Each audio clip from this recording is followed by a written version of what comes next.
Nevertheless, sorry for the delay. Today we are continuing with our press conferences regarding coronavirus disease, COVID-19. Dr. Tedros is back from his trips to DR Congo and to Munich conference. You were able to watch his speech he made in Munich on Saturday. We again have a journalist following us on our Twitter account. We have journalists dialing online and watching us, dialing through phone and watching us online. Again, it's a 0 star if you're on the phone, and it's a clicking a raise hand if you are online. We will have an audio file and we will have a transcript of this press conference. Today, beside Dr. Tedros, we have again Dr. Mike Ryan, WHO Executive Director for Health Emergencies, and Dr. Sylvie Briand, Director of Global Infectious Hazard Preparedness. I'll give the floor immediately to Dr. Tedros.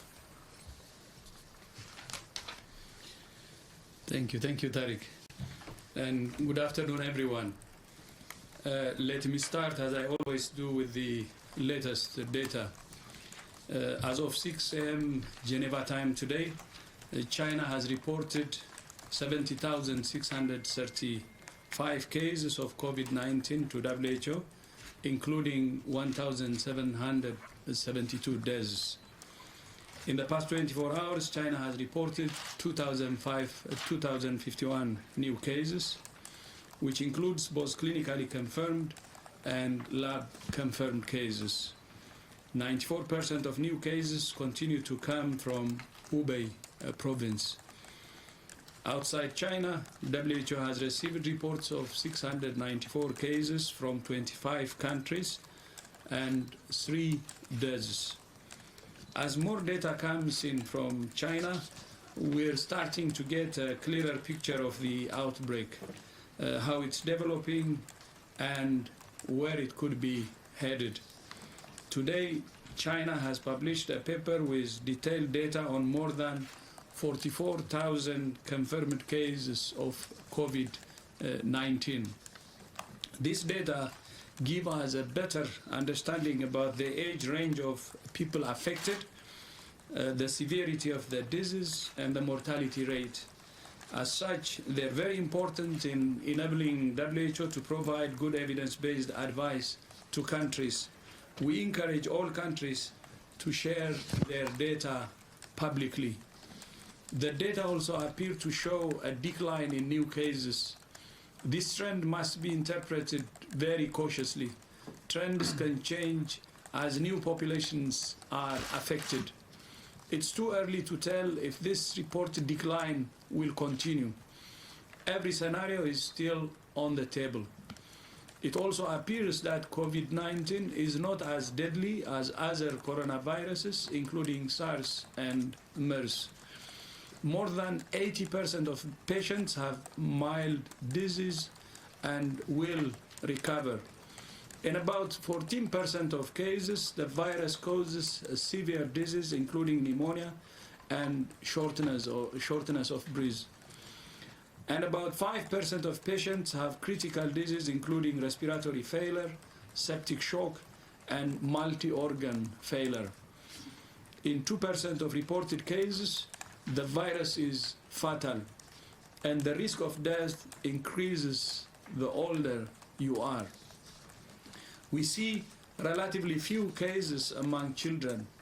More research is needed to understand why. This new data address some of the gaps in our understanding, but others remain. The international team of experts now on the ground in China is working with Chinese counterparts to better understand those gaps and improve our understanding of the outbreak. We thank all partners who have made their experts available through the GORN framework.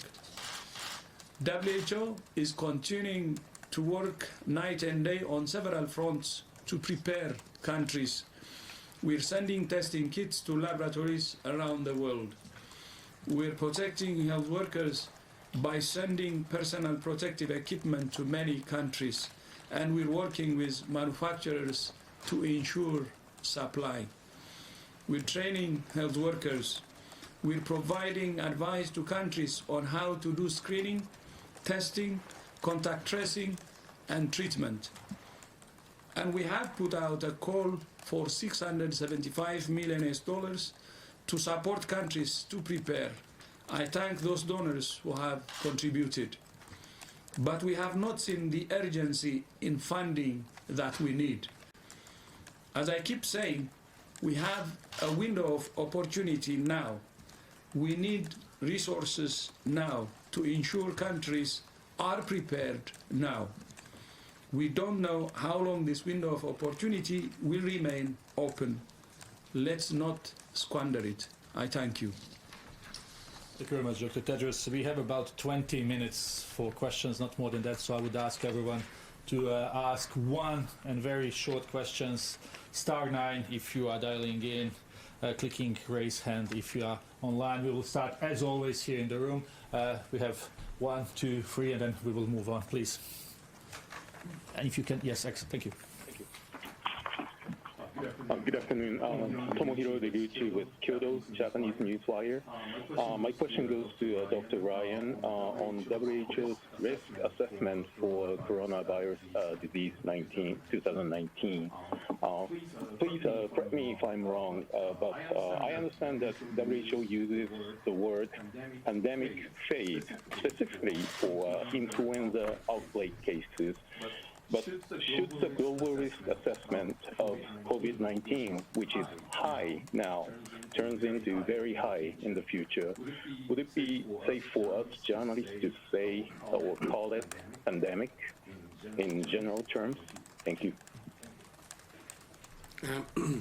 Yeah, I think we need to be extremely cautious in using the term pandemic. We had lots of controversies during the H1N1 situation around when it was pandemic and when it wasn't pandemic, and I think we need to be careful. The real issue here is whether we're seeing efficient community transmission outside of China. And at the present time, we're not observing that. And as such, we're not in a position to have that discussion. What we're seeing is, again, as we said previously, the majority of cases outside China have a direct link still back to China. And of that transmission that's occurred in countries outside China, the majority of that transmission can be traced through existing transmission chains. So therefore, I think we have to be very, very careful not to drive fear in the world right now, and be very cautious in using the words you have used.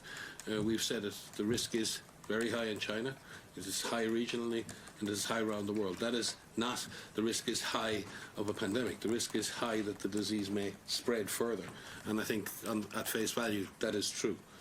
I don't know, Sylvie, you may have a comment on this. No, I think you are right.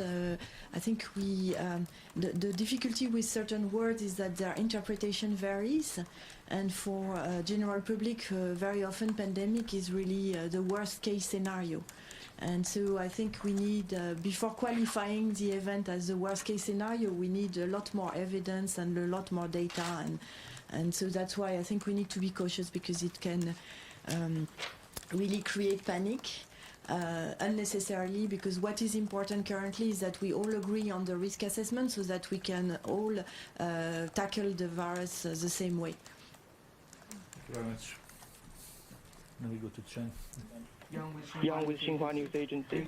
A joint team of Chinese and WHO experts has begun field inspections on the outbreak on Monday. So up till now, any updates on the latest findings and next steps in the coming days? Thank you. Yes, the team have had a series of face-to-face meetings with Chinese counterparts. And it's excellent to see such eminent international experts working side by side with their Chinese counterparts now. Much of the work over the last 72 hours has been in laying out and agreeing on what are those outstanding questions. We've been speaking about those unknowns, and it's agreeing what we know, agreeing what we don't know, and agreeing what is the best way to access the information on what we don't know. The team will will then be able to go and visit provinces and see things on the ground and continue that work together. And again, we reflect on the fact that this is a collaboration between Chinese scientists and scientists from the international community, and it should be seen as such. Chen, please, and then Agnes, then we will go online. Okay, Chen from Xinhua News Agency. My question is, a WHO advisor recently said that new coronavirus could infect 2/3 of the globe. It's still today a concern of the world. What's your comments on this estimate? Thank you. WHO works with many people around the world, and people can express views on likely scenarios. And many of you have seen the various ranges of R0 or R0 that's been proposed, and all of that is important in generating hypotheses for possible scenarios in the future. But we've dealt with this previously because we had some of the same predictions last week from other scientists. All predictions are important. Most predictions are wrong, and I think we need to be careful with that. Agnes, please.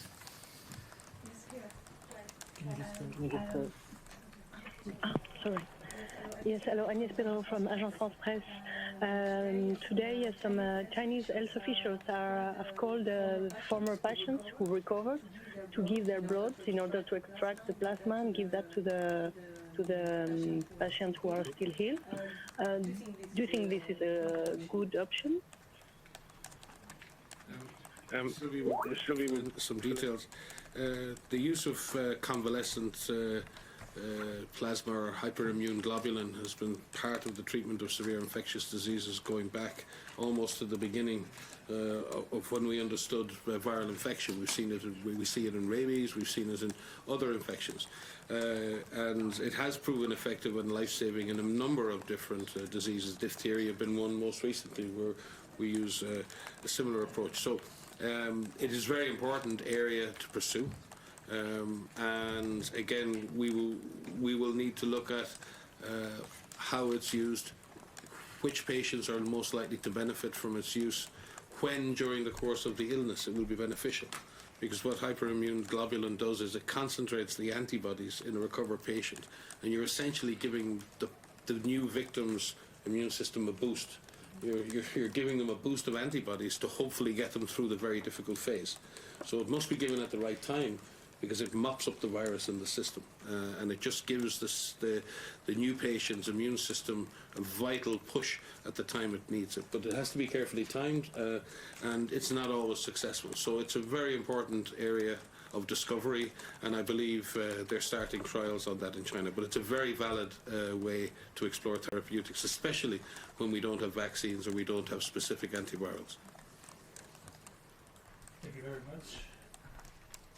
And just to add that, of course, the protocol how it's used is very important, and especially the safety, because as you know, with blood products you can also transmit other diseases, so the protocol of purification is very important, and as well as the scaling up, how many patients can get this therapy, because it's not it's not easy to produce, and so that's why all those aspects need to be carefully assessed before we use it widely. Thank you very much, Dr. Briand. We will go online for a few questions. Let's start with the China Daily. Can you hear us, please? Please.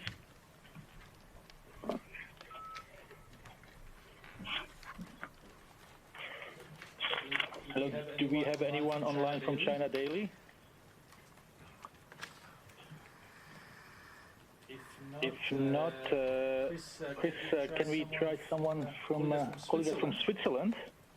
Do we have anyone online?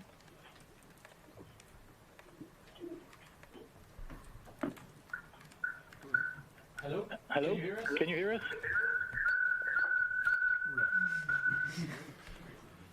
That's not really. Let's maybe go back to the room here. We have a friend from Irish Times who joined us for the first time, and then we may go back online later. Please. Thank you. From the Irish Times. Could I ask if speakers have any doubts about the efficiency or the effectiveness of testing for the virus, given some anecdotal cases where people were multiply tested or they were found to be negative and then found to be positive? No diagnostic test is foolproof, and we've seen that with screening programs and others around the world, especially when tests are new and validating those tests. So there's always a small chance of a false positive or a false negative, someone who's told they're positive when they don't have the virus, or sometimes someone told you don't have the virus and they subsequently turn out to have that virus. So it is an important consideration, and that's why clinical suspicion and intention to treat diagnosis is always very important. If there's an epidemiologic link with the previous case, and if the person is extremely ill and you get a negative test, you would always retest that patient. So the retest protocols and then validation of those samples in reference labs, especially where countries are testing for the first time, we require and ask countries to share their first 100 samples with an international reference lab so that we can validate their testing protocols. So there's a lot of checks and balances in place, but again, we rely on common sense. No test is foolproof, but what it does allow is busy clinicians and others to identify those patients who have COVID-19 and treat them accordingly. Very much. We will try one more time to go online. We have someone calling us from Canada. Can we try? Can we try? Can you hear us? Yes, can you hear me? Yes, please. Can you introduce yourself? Yes, my name is Jean-Benoit Legault. I'm with the Canadian Press in Montreal. There are reports that roughly 100 passengers have now been infected on board the Diamond Princess. What more can you tell us on that front? And if possible, I would like to hear Dr. Briand very briefly on this matter. Thank you. In French. Thank you. Oh,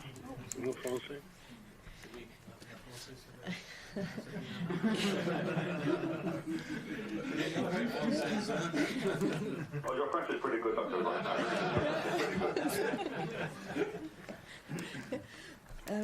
Yes, so on this issue, I think what is clear is that it's very difficult to make sure that the infection prevention and control measures are difficult to implement in a ship environment because there are a number of factors that are very difficult to be put under control, and we have seen this in many other occasions for other infections like for noroviruses or other type of infections. So it's not specific for COVID-19.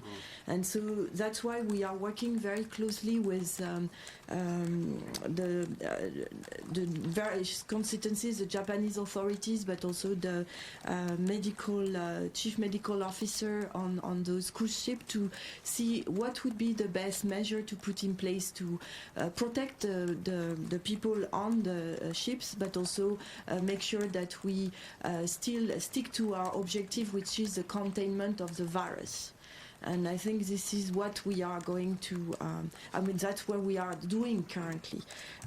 Also be very cognizant that we need to make sure that we focus on our objective, public health objective, which is to contain the virus and not to contain the people, and making sure that we can have a right balance between the health of the population in Japan and other countries, but also the health of the people being currently on this boat. And so we need to have those balance, and it's currently quite difficult because there are still many unknowns on this virus, and so measures are implemented and assessed currently and monitored on a nearly hourly basis because we learn every day and every hour more about this disease and this virus. Just like shorter version in French. Okay, this time. Okay. Donc, effectivement, nous travaillons de concert avec les autorités japonaises, mais aussi les autorités, les médecins qui s'occupent de ce type bateaux et de croisières pour essayer de trouver tous les éléments qui vont nous permettre de gérer ce risque sur le bateau. Comme il y a encore énormément de choses qu'on ne connaît pas sur ce virus et sur cette maladie, on met en œuvre les mesures qui nous semblent le meilleures possibles pour protéger la santé des gens qui sont sur le bateau, mais aussi protéger la santé de la population japonaise. Et donc, nous sommes constamment en train d'essayer de trouver le bon équilibre pour toutes ces mesures. Et comme je l'ai dit en anglais, l'objectif est de contenir le virus, mais pas nécessairement de contenir les personnes, c'est-à-dire l'objectif n'est pas de les empêcher de voyager, mais bien et juste de préserver l'intégrité physique et la santé de différentes communautés. I just add our thanks to the owners of the Western Dam and the Crown Prince, the Princess Princess, because they've been exceptionally open, transparent, and cooperative throughout this whole process, and that's something we deeply appreciate. Thank you very much. Let's try to get Sarah Jerving from Devex. Sarah, can you hear us? Yes, thank you. I just had a question about the reported figures. So in your daily updates, WHO is reporting laboratory cases, but at the beginning of this press conference, you used laboratory plus clinical cases. I'm wondering what the media should be reporting, laboratory or clinical cases. Yeah. The data we received this morning doesn't disaggregate between the laboratory and clinically confirmed cases. That's why we've reported that gross number.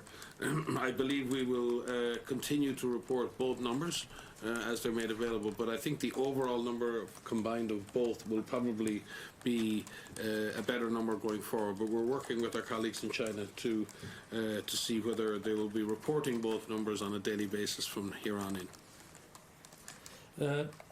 Thank you very much. Let's try to get quickly one or two more questions before we conclude. Michael from CNN, can you hear us, Michael? I can hear you. Can you hear me? Yes, please go ahead. Yes, please go ahead. Okay, Michael Bosticker here. I'm a contributor to CNN. First of all, I'd like to salute you for your great information sharing efforts. I'm sure I speak on behalf of everyone that we're very grateful. Mr. Director General, at the beginning, at the beginning of the outbreak, you mentioned how important media are as partners and how important information sharing is. I'm sure you've read the same stories we have about video bloggers and others in China being arrested or detained or simply put under quarantine. And I'm wondering, given that kind of cloaking of information, if you will, whether you're prepared to address this issue with the Chinese authorities and remind them of how important during an outbreak like this is free flow of information, as long as, of course, as it's accurate and verified. Thank you. Mm-hmm. Would you like to? No, we always encourage and would always encourage openness. We say the same, and one of our own principles here is we don't, when we get misinformation, our job is not to go after the people who release misinformation. It's to put out good information and give people the best information. So it's not about going after the messenger. We do encourage openness and transparency at all levels. It is the best way for public health to do its job. And it doesn't matter what country you're in, it doesn't matter what level you represent. So openness and transparency is the way forward. And we do always, like in the case as Sylvie referred to, the quarantine ships, we always have to balance the public and common good against the rights of the individual. And sometimes that's a very difficult balance to strike. And that has been a historical balance to strike.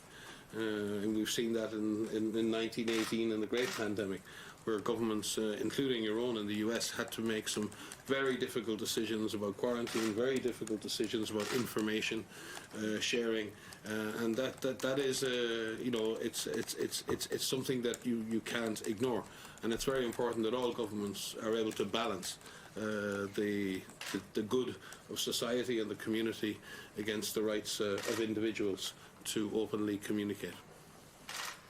Thank you very much. I think we have time for one more question. Thanks, yes. But short one, please. Very quick. Hugo Miller from Bloomberg News. Dr. Ryan, you were just talking about protecting the rights of individuals. And although travel advisories are to be taken very seriously and not entered into lightly, is it too early to talk about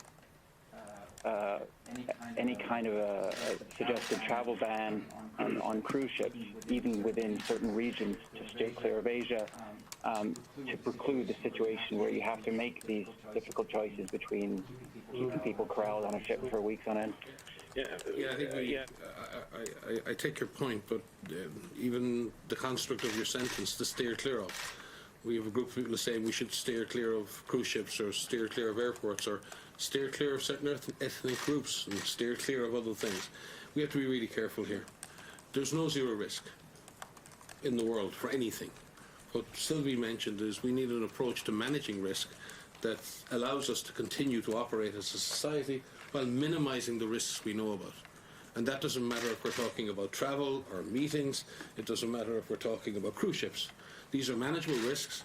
And again, we need to reflect on the fact that the vast majority of these cases are within China. When you look at the population attack rates within China, and you look at even within Hubei and Wuhan, we're talking about an overall attack rate of about 4 per 100,000.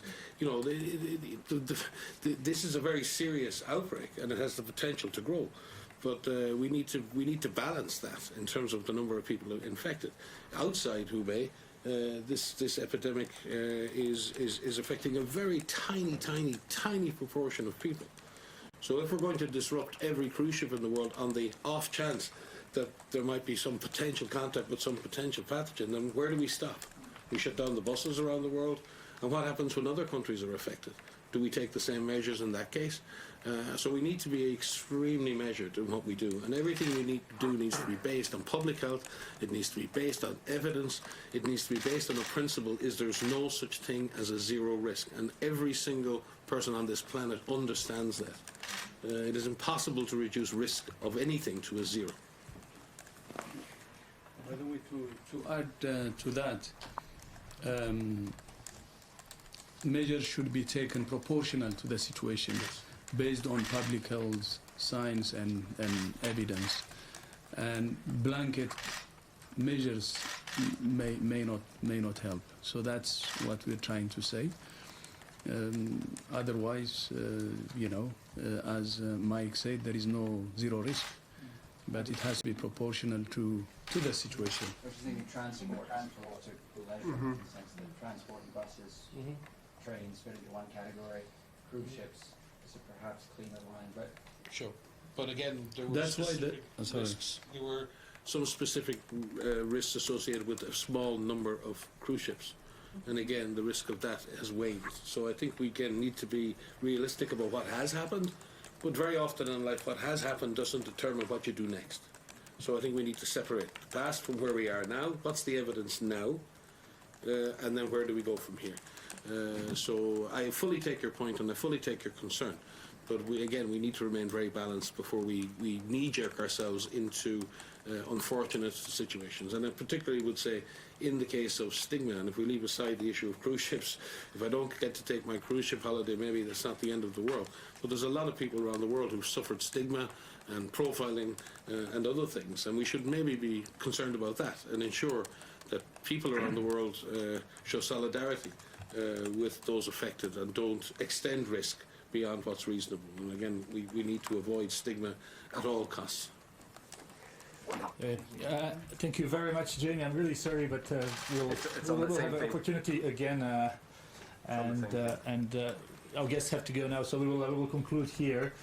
Thanks everyone for watching, and we will have audio file and transcript. Please follow us on our social media platforms and on the website. Situation report will come again tonight. Thank you very much. See you tomorrow.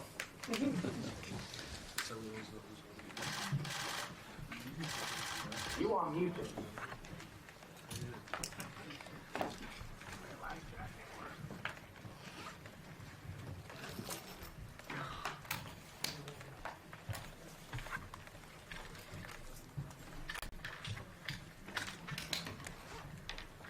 Thank you. trying.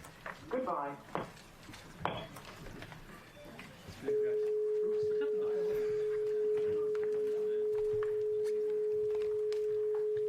Thanks for trying, Karen. I appreciate it. But you know, if they didn't have such long answers at the end, it would work. But then Gabby was saying, look, he really has to give me. That's okay. But you know, next time, get it first. That's cool. It's just I try to like really, and even on live, try to get people.